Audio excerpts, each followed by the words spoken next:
Hello viewers, welcome to 360 investing. आज के इस टेक्निकल एनालिसिस वीडियो में हम एक स्ट्रैटेजी के बारे में बात करने वाले हैं that is based on Bollinger bands. अब आपको याद होगा शायद बॉलिंजर बैंड्स के ऊपर हमने एक वीडियो अपलोड की थी हमारे चैनल पे। आप लोग में से शायद कुछ लोग मुझे पहली बार देख रहे हैं, सुन रहे हैं, तो आप वो वीडियो देख सकते हो। वहाँ पर हमने काफ़ी सारे इनसाइट्स बॉलिंजर बैंड को ट्रेड करने के लिए आप यूज़ कर सकते हो, वो सारे ही बताए हैं। ठीक है, आज के वीडियो में हम बेसिकली एक स्ट्रैटेजी के बारे में बात करने वाले हैं जो लॉट ऑफ प्रोफेशनल्स यूज़ कर रहे हैं एंड आई एम श्योर कि आप भी यूज़ करके इसमें से बेनिफिट गेज कर सकते हो।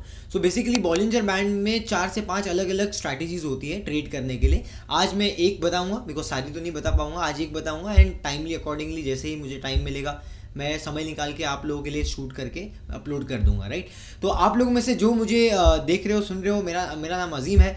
आई एम ए रिसर्च एनालिस्ट और मैं पिछले 8 से 10 साल से इस इंडस्ट्री में हूँ। टेक्निकल एनालिसिस जो लोग इंटरेस्ट रखते हैं, दिलचस्पी रखते हैं, सीखना चाहते हैं फ्री ऑफ कॉस्ट अच्छी स्ट्रैटेजीज, तो हमारे चैनल को सब्सक्राइब कर सकते हो and also hit the bell notification, because timely हम एक 360 रिसर्च के साथ में, एक पूरा अप्रोच के साथ में यहाँ पर वीडियोज अपलोड करते हैं। तो टेक्निकल सीखना है, मार्केट सीखना है, fundamental, economic, case studies, sector analysis, data analytics, जो भी आपको सीखना है सबकी वीडियोज आपको इस चैनल पे मिल जाएगी। So stay tune with this channel. आइए आज का वीडियो शुरू करते हैं।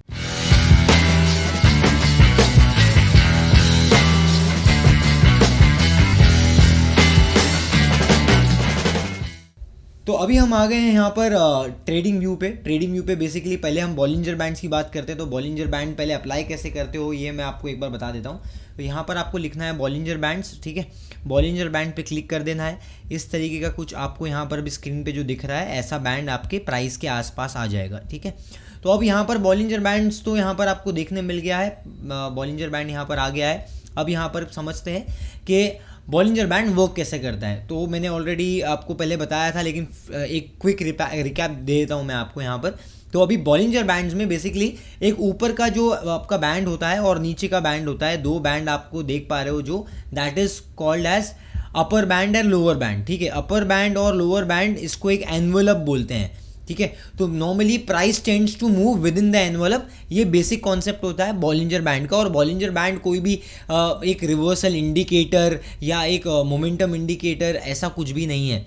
ठीक है, जो वेव थ्योरीज वगैरह होती है वो अलग है, मोमेंटम इंडिकेटर अलग होता है, लैगिंग इंडिकेटर जैसा moving average, trend following indicator, ये अलग होते हैं। लेकिन बॉलिंजर बैंड एक वोलेटिलिटी इंडिकेटर है और वो आपको वोलेटिलिटी मोमेंटम बताता है, प्रोबेबिलिटी ऑफ मोमेंटम बताता है आपके कोई भी स्टॉक का।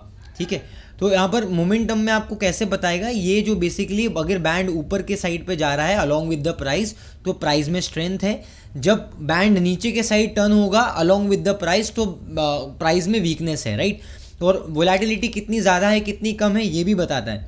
वो कैसे बताते हैं, लेट्स से फॉर एग्जाम्पल कहीं पे अगर बैंड स्क्वीज हो गया, सी दिस राइट, कहीं पे बैंड स्क्वीज हो गया तो मतलब वोलेटिलिटी कम हो गई है, और जब बैंड एक्सपांड होगा तो आप देखोगे वोलेटिलिटी ऊपर जा रही है, at the same point in time price भी ऊपर जा रहा है। ठीक है, so you can see this, जब प्राइस वाइड होगा, प्राइस जब एक्सपांड होगा, मोमेंटम फास्ट आएगा तो बैंड भी आपका एक्सपांड होगा, और जब प्राइस साइडवेज होगा तो आपका बैंड भी साइडवेज होगा, as you can see over here. तो गाइस बॉलिंजर बैंड की जो आज की स्ट्रैटेजी है उसका नाम है डुअल लॉट स्ट्रैटेजी। बेसिकली जो लोग फ्यूचर्स में करते हैं उनको ज़्यादा सूट करेगी, बिकॉज इसका जो प्रॉपर मैकेनिज्म और प्रोसेस है वो बेसिकली लॉट्स पे ज़्यादा अप्लाई हो सकता है, लेकिन जो कैश में करते हैं उनके लिए भी एप्लीकेबल है। कैसे कर सकते हैं ये मैं आपको बताऊँगा। तो यहाँ पर बेसिकली आप ये देख पा रहे हो कि कभी भी कोई भी बॉलिंजर बैंड के जब प्राइस ऊपर टैग करता है, ऊपर क्लोजिंग देता है, उसको हम बोलते हैं टैगिंग। यहाँ पर मैं आपको जैसे कि आप यहाँ पर देख पा रहे हो सी दिस। ठीक है, तो जब भी सबसे पहले जब आपका प्राइस आपके बैंड के ऊपर क्लोजिंग दिया उसको हम बोलते हैं टैगिंग। ठीक है, ये चीज़ को हम टैगिंग बोलते हैं। अब ये टैगिंग का मतलब क्या है, टैगिंग का इंपॉर्टेंस ये है कि इसने एक बार आपको इंडिकेशन दे दिया है कि अब यहाँ से वोलेटिलिटी मतलब बाइंग साइड पे बढ़ने वाली है, मतलब मोमेंटम बाइंग साइड पे, अप साइड पे कैरी फॉरवर्ड हो सकता है, क्योंकि इसने क्या किया, अपने प्रीवियस रेजिस्टेंस को इसने ब्रेक कर दिया है। Here you can C right, ये जो प्रीवियस रेजिस्टेंस था इसको ब्रेक कर दिया है ऑलरेडी, और ब्रेक करके ऊपर क्लोजिंग दिया at the same point in time. उसने आपके बॉलिंजर बैंड के अपसाइड के एनवेलप को भी ऑलरेडी टैग कर दिया है। अगर कुछ लोगों के मन में ये डाउट है, बॉलिंजर बैंड आपने कहीं देखा सुना होगा, आपको ये डाउट है कि भाई बॉलिंजर बैंड के ऊपर टैग कर दिया मतलब वोलेटिलिटी बहुत हाई है और यहाँ पर बेच देना चाहिए और एग्जिट कर लेना चाहिए, तो आप ये मिथ क्लियर करने के लिए मेरा पहला वाला वीडियो देख सकते हो जो मैंने ऑलरेडी बताया, बिकॉज ये कंप्लीटली गलत इन्फॉर्मेशन दी गई है। ऐसा नहीं होता है। स्पेसिफिकली जब आपका एक कंसोलिडेशन फेज से स्टॉक बाहर निकलता है, जब रेंज बाउंड वो है, तब वो अलग बात है कि आप एनवलप के अंदर ट्रेड कर सकते हो, ये मैंने पहले वाले वीडियो में भी बताया था। लेकिन अगर आपको एक ब्रेकआउट ट्रेड करना है बॉलिंजर बैंड के थ्रू, तो इस तरीके से कर सकते हैं जो मैं यहाँ पर बता रहा हूँ। सबसे पहले आपको देखना है टैगिंग। अगर टैगिंग के ऊपर स्टॉक एक बार सस्टेन कर लिया या टैगिंग के ऊपर चले गया, तो आप देखोगे उसमें एक अच्छा मोमेंटम दिख सकता है। जैसे हम यहाँ पर देख पा रहे हैं, टैगिंग हुआ एट द रेट ऑफ 228 230 के आसपास, और वहाँ से स्टॉक अगर आप देखोगे 235 भी पकड़ो तो भी आपका स्टॉक आया है 260 पे, ठीक है। तो 230 से लेके 260 एक 30 रुपये का मूवमेंट अप्रॉक्सीमेटली स्विंग ट्रेडर्स को 5-10% 7% का मूवमेंट चाहिए होता है, आप वो यहाँ पर कर सकते हो। दूसरा एक और एग्जाम्पल लेते हैं, हम आगे चलते हैं। Let's say example entry exit क्या करना है वो भी मैं बताऊंगा, please be patient, don't worry. यहाँ पर हम सिर्फ एग्जाम्पल्स ले रहे हैं। अब जैसे हम यहाँ पर एग्जाम्पल लेते हैं, ठीक है। अब ये केस में आप देखोगे पहला टैग किया, उसके बाद में ऊपर गया स्टॉक, कंफर्मेशन दिया, तो कंफर्मेशन आने के बाद, कंफर्मेशन मतलब टैगिंग के ऊपर चले गया मतलब कंफर्मेशन, राइट। सब कंफर्मेशन प्राइस ने दे दिया है 248, 1-2 रुपया ऊपर ही पकड़ो, तो 248 से स्टॉक कहाँ तक गया, अप्रॉक्सीमेटली 280 तक गया फर्स्ट स्विंग में, ठीक है। 280 तक गया और उसके बाद में एक और बार यहाँ पर टैगिंग दिया है, सी दिस, एक और बार टैगिंग दिया है, उसके बाद कंफर्मेशन दिया है 285 वाला stock with in a period of 1 month और सो, ये 350 345 हो गया, ठीक है। तो 285 वाला आपका 245 हो जा रहा है, तो ये भी आपको it is giving you more than 20-25%, ठीक है। तो इस तरीके से you can trade this and you can also apply this on multiple stocks. अब जैसे कुछ स्टॉक लेते हैं, let's say for Hindustan aeronautics, right. Recent में जो अप ट्रेंड में स्टॉक है वो ही स्टॉक्स को आपको कंसिडर करना है अगर आपको बाय करना है तो बॉलिंजर बैंड में। जो सेल साइड है वो सिर्फ सेल में ही अप्लीकेबल होगा, मतलब कोई नेगेटिव ट्रेंड में चल रहा है तो आप उसको बाय के लिए यूज़ नहीं करोगे, सेम कॉन्सेप्ट अप्लाई करोगे सेल के लिए।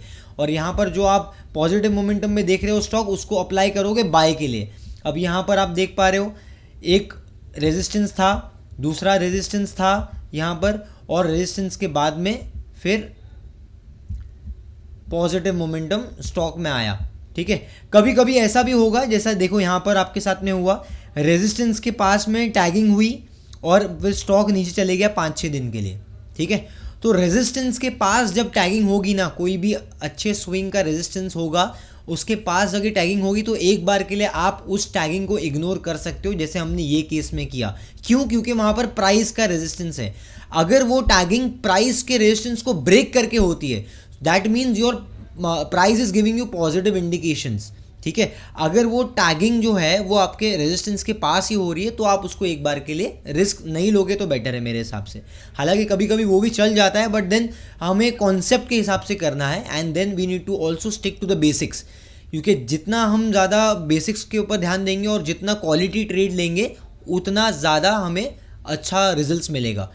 लेस इज़ मोर जैसा बोलते हैं, राइट। तो कम ट्रेड करो, अच्छा ट्रेड करो। यहाँ पर भी आप यहाँ पर देख सकते हैं 890 से 870 तक में स्टॉक गया, ठीक है। उसके बाद में वापस से आप ये देख पा रहे हो कि अच्छा मोमेंटम यहाँ पर देखने मिला HAL में। HAL में और एग्जांपल लेते हैं तो अभी अगर आप यहाँ पर आगे देखोगे तो आगे देखो ये कॉन्सेप्ट एक जगह पे यहाँ पर वर्क नहीं किया है।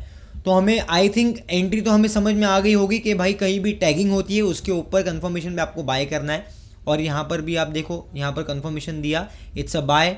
थोड़ा मोमेंटम मिला, लेकिन हो सकता है कुछ लोग एग्जिट कर पाए होंगे, कुछ लोग नहीं कर पाए होंगे। तो फिर भी यहाँ पर आपको अप्रॉक्सीमेटली 890 वाला स्टॉक आपका आ गया 950 तक, ठीक है। तो 5-6% का मोमेंटम यहाँ पर भी मिला है। देन अगेन सी दिस, यहाँ पर भी आपको बहुत अच्छा मोमेंटम मिला है आपको HAL में। यहाँ पर टैगिंग हुआ, यहाँ पर टैगिंग कंफर्मेशन भी हुआ 850 860 के अराउंड, और देखो हाई गया 1300 तक, ठीक है।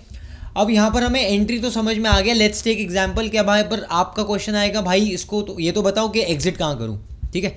तो अब एग्जिट के ऊपर भी आते हैं। अब एग्जिट कहाँ करना है आपको, इसमें ड्यूअल लॉट के बारे में मैंने क्यों नाम इसको ड्यूअल लॉट दिया है, बिकॉज पहला लॉट अगर आप फ्यूचर्स में ट्रेड कर रहे हैं जो लोग, पहला लॉट आपको कहाँ पर कट करना है, पहला लॉट एग्जिट करोगे जैसे ही आपका कोई भी रेड कैंडल बना और क्लोजिंग आपकी अंदर आई। अगर रेड कैंडल बाहर है, ध्यान से सुनिए, रेड कैंडल अगर बाहर है, बैंड के बाहर है, तो भी आप नहीं कट करोगे एक पोजीशन अपना, ठीक है, एक लॉट नहीं कट करोगे। लेकिन किसी दिन अगर रेड कैंडल आपकी बन रही है, वो भी एनवेलप के अंदर, बैंड के अंदर, तो पहला लॉट आपको वहाँ पर प्रॉफिट बुक कर लेना है। दूसरा लॉट कहाँ पर एग्जिट करना है, दूसरा लॉट आपको एग्जिट करना है जैसे ही आपका 20 मूविंग एवरेज, ये जो मिडिल लाइन है, ये मिडिल ऑरेंज कलर की लाइन आपको दिख रही है, दैट इज़ 20 मूविंग एवरेज। जो लोगों ने मेरा पिछला वीडियो देखा है उनको पता होगा। तो 20 मूविंग एवरेज जब ये कट कर देगा प्राइस क्लोजिंग बेसिस पे, वहाँ पर आपका दूसरा लॉट भी एग्जिट हो जाएगा, मतलब कंप्लीट आप ट्रेड से बाहर आ जाओगे। क्लियर? तो पहला कहाँ पर करना है और दूसरा कहाँ पर करना है, आगे समझ आ गया तो मुझे कमेंट्स में बताइए जल्दी जल्दी। अच्छा, एक और क्वेश्चन ये आता है कि भाई इनिशियल फेज में जब हमने इसको एंट्री किया तब हमारा स्टॉप लॉस क्या होगा। सीधी सी बात है, क्योंकि जब आप एग्जिट कर रहे हो तब तो ये पहला एग्जिट और दूसरा एग्जिट का कोई पॉइंट ही नहीं है, ये तो तब होगा जब प्राइस चलेगा। लेकिन अगर आपने इनिशियल फेज में जैसे ही आप एंटर करते हो, when you enter into the stock, right, जब ट्रेड में एंटर कर रहे हो, what will be your stop loss.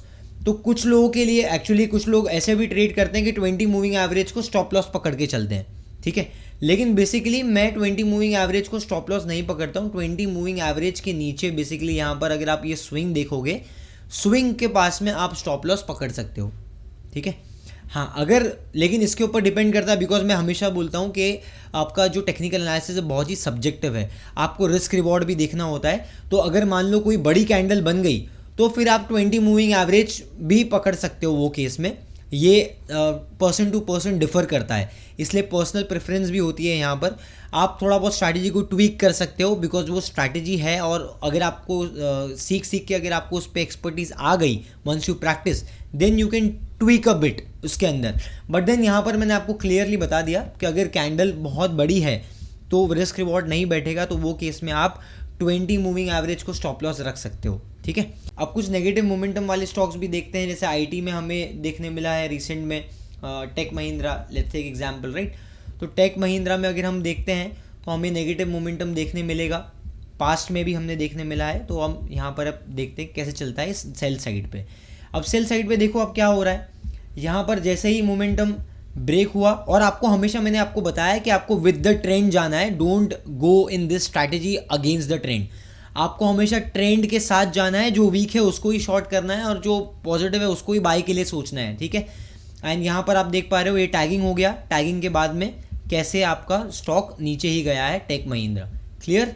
तो इस तरीके से आपका बाय साइड और सेल साइड में दोनों जगह पे ये स्ट्रैटेजी वर्क करती है। मैंने आपको एंट्री और एग्जिट के पॉइंट्स भी बता दिए, कुछ जगह पे आपको स्टॉप लॉस भी होगा, जैसे आप यहाँ पर देख पा रहे हो, ठीक है। जैसे यहाँ पर आप देख पा रहे हो अभी यहाँ पर एक टैग हुआ, टैगिंग किया, थोड़ा ऊपर गया। अब वैसे तो देखा जाए तो यहाँ पर कंफर्मेशन नहीं दिया था तो आप इसको ट्रेड नहीं करते, ठीक है, फर्स्ट केस में। लेकिन ये केस में ये कैंडल के ऊपर कंफर्मेशन था, लेकिन क्या हो गया, स्टॉप लॉस हो गया। तो जब आपका कंफर्मेशन दे के स्टॉप लॉस हो गया, 20 मूविंग एवरेज के नीचे आ गया, वहाँ पर एग्जिट ले लेना है आपको। और एक और चीज़ मैं आपको बोलूँगा, कहीं भी एक और चीज़ जो आप हमेशा ध्यान में रखिए, जब आपका टैगिंग मूविंग एवरेज के बहुत दूर है, मतलब कभी प्राइस ने आपका मूविंग एवरेज के बहुत दूर जाके टैगिंग किया, तो उसको कंसिडर मत करो। Best time to trade this is when your initial breakout has happened. Initial breakout मतलब कंसोलिडेशन से जस्ट बाहर आया है, जैसा सोलर इंडस्ट्रीज़ में रिसेंट में हुआ था, राइट। तो सोलर इंडस्ट्रीज जैसा ट्रेड आप करोगे तो आप फ़ायदे में रहोगे। यहाँ पर भी सोलर इंडस्ट्रीज़ ने अच्छा मोमेंटम दिया, देखो ये स्ट्रैटेजी के हिसाब से ट्रेड बहुत अच्छा काम किया। लेकिन कभी आपने अगर ये वाले टैगिंग को कंसिडर किया ऊपर जाके, जब ऑलरेडी बहुत चल चुका है स्टॉक, और फिर आप बोलोगे नहीं ये भी तो टैगिंग है, यहाँ पर भी तो कंफर्मेशन है, नहीं, आपको इनिशियल टैगिंग देखना है। जब पहली बार एक ब्रेकआउट, एक रेंज से निकलने के टाइम पे फर्स्ट टाइम ब्रेकआउट दिया है, फर्स्ट टाइम टैगिंग करा है, उसके बाद में टैगिंग होगा तो वो आपको कंसिडर नहीं करना है। अब यहाँ पर देखो, उसके बाद में फिर आपको वापस रुकना पड़ेगा, एक कंसोलिडेशन मूव के लिए आपको वापस रुकना पड़ेगा, एक साइडवेज मोमेंटम के लिए आपको वापस रुकना पड़ेगा, जो यहाँ पर देखने मिला हमें, एक छोटा सा कंसोलिडेशन फ्लैग पैटर्न बनाया है यहाँ पर, ठीक है। और यहाँ पर से वापस से ये मोमेंटम फिर टैगिंग किया, तो ये टैगिंग में आपको यहाँ बड़ा पैसा मिला, ये आपका एग्जिट पॉइंट होता दूसरे लॉट का। मतलब जो लोग अगर कैश में ट्रेड कर रहे हैं, मान लो आपने 200-300 क्वांटिटी ली है, तो पहले आधी क्वांटिटी 50% आप पहले इस पर ट्रेड कर लोगे जब अंदर आपका रेड कैंडल बना, और दूसरा आप ट्रेड करोगे जब आपका 20 मूविंग एवरेज ब्रेक हो गया, ठीक है। आगे चलते हैं, इसको और आगे लेके जाएंगे तो हम यहाँ पर भी देख पा रहे हो, देखो एक कंसोलिडेशन यहाँ पर बना, सी दिस, बहुत ही क्लियर कंसोलिडेशन है। यहाँ पर प्राइस रेंज के अंदर चल रहा है, तो बहुत क्लियर कंसोलिडेशन है, यहाँ कंसोलिडेशन है, यहाँ कंसोलिडेशन है, और बैंड भी देखो कैसे रिएक्ट कर रहा है। बैंड एकदम स्क्वीज होते जा रहा है, जैसे जैसे आपका कंसोलिडेशन साइडवेज हो रहा है प्राइस, तो बैंड भी आपका कंसोलिडेट हो रहा है। तो जैसे ही बैंड ने प्राइस की दिशा में आपको कंफर्मेशन दिया, यहाँ पर टैगिंग पे आप लोग इसको एंट्री ले सकते हो, और यहाँ पर पहला लॉट जल्दी एग्जिट हो गया। तो अब बेसिकली आपको लॉस में नहीं काटना है। पहला जो आपका टैगिंग हुआ है ना, फर्स्ट टैगिंग जो आपका हुआ है, मैं यहाँ पर आपको और क्लियरली इसको ड्रॉ करता हूँ। तो यहाँ पर देखो एक चीज़ करना है हमें, जैसे ही हमारा यहाँ पर टैगिंग कंफर्म हुआ है यहाँ पर, उसके बाद में आप एक चीज़ कर सकते हो कि आपको ये स्विंग का लो आपको स्टॉप लॉस के लिए रखना है। तो पहले लॉट आप क्या ये कैंडल पे एग्जिट करोगे, रेड वाले कैंडल पे? नहीं। तो आप मुझे बोलोगे आपने तो पहले बोला था कि पहला अंदर अगर आपका हुआ तो कर लेना। तो बेसिकली आपने अभी जस्ट एंट्री ही किया है, तो आप लॉस में नहीं बेचना कभी भी, आप वेट करना एक मूवमेंट के लिए। जैसे आपका फर्स्ट मोमेंटम आया वैसे ही आप यहाँ पर एग्जिट कर सकते हो।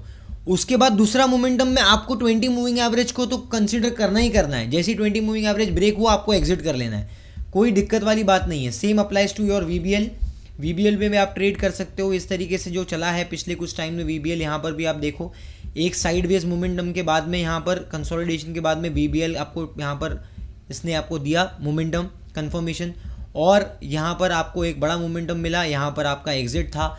तो बेसिकली जब भी आपको एक ट्रेंडिंग स्टॉक में कंफर्मेशन मिला इनिशियल मूवमेंट में, कंसोलिडेशन ब्रेकआउट में, that is your best time to trade on this strategy. बाकी वो सब बकवास है जो लोग बोलते हैं कि भाई टैगिंग हो गया तो मतलब ओवरबॉट है, या तो कुछ लोग बोलते हैं कि वोलेटिलिटी पीक पे है तो जैसी टैग हुआ तो बेच दो बिकॉज वापस एनवेलप के अंदर आ जाएगा। कुछ नहीं होता ऐसा। जब स्टॉक मोमेंटम में होता है ना, वो किसी की नहीं सुनता। मोमेंटम जो है वो कैरी करता है स्टॉक, क्योंकि स्टॉक अपने बुल रन में 6 महीने में आपको पूरा 2 साल का रिटर्न बना के दे देगा, और ये ट्रस्टेड फैक्ट है। आप जाके मल्टीपल स्टॉक्स में बैक टेस्ट करके देख लो, फिर आके मुझे कमेंट करके बताना अगर मैं गलत बोल रहा हूँ तो, ठीक है। आप खुद भी ये चीज़ प्रैक्टिस कर सकते हो, और आप मुझे कमेंट्स में बता सकते हो कि ऐसे और कौन से स्टॉक है जो आपने अपने रिसर्च में, अपने एनालिसिस में फाइंड किया है। हमें कमेंट सेक्शन में बताइए और भी ऐसे स्टॉक्स के नाम जो अभी रिसेंट में हो रहे हैं, ताकि पूरी 360 इन्वेस्टिंग की कम्युनिटी को इसका बेनिफिट मिले, ठीक है। उसके अलावा अगर आपने अभी तक ये वीडियो देख लिया है तो इसको लाइक किए बिना मत जाना। Please do hit the like button in order to make YouTube happy, and also share this video with your friends, family members, because अगर आप यहाँ पर शेयर करोगे तो ज़्यादा से ज़्यादा लोगों को ये वैल्यूएबल स्ट्रैटेजी मिलेगी, जो लोग न्यूज़ पे टिप पे ट्रेड कर रहे हैं या अलग अलग सुन के ट्रेड कर रहे हैं जहाँ पर वो पैसे लूज़ कर रहे हैं। तो खुद के लिए और लोगों के लिए, लोगों की भलाई के लिए आप एटलीस्ट एक शेयर तो कर ही सकते हो। उसके अलावा अगर आपको आने वाले टाइम में ऐसी ही स्ट्रैटेजीज और वीडियोस देखना पसंद है तो आप इस चैनल को सब्सक्राइब कर सकते हो। फ्री में सब्सक्राइब करना है, कुछ बदले में पैसे नहीं लग रहे हैं आपके, तो इस चैनल को सब्सक्राइब कीजिए। Also hit the bell notification, because next time जब भी हम कोई स्ट्रैटेजी, कुछ वैल्यूएबल इनपुट्स इस चैनल पे अपलोड करेंगे आपको नोटिफिकेशन आ जाएगा। तो keep learning, keep going with 360 investing. आपका इस चैनल पे आके अपना समय बिताने के लिए बहुत बहुत धन्यवाद।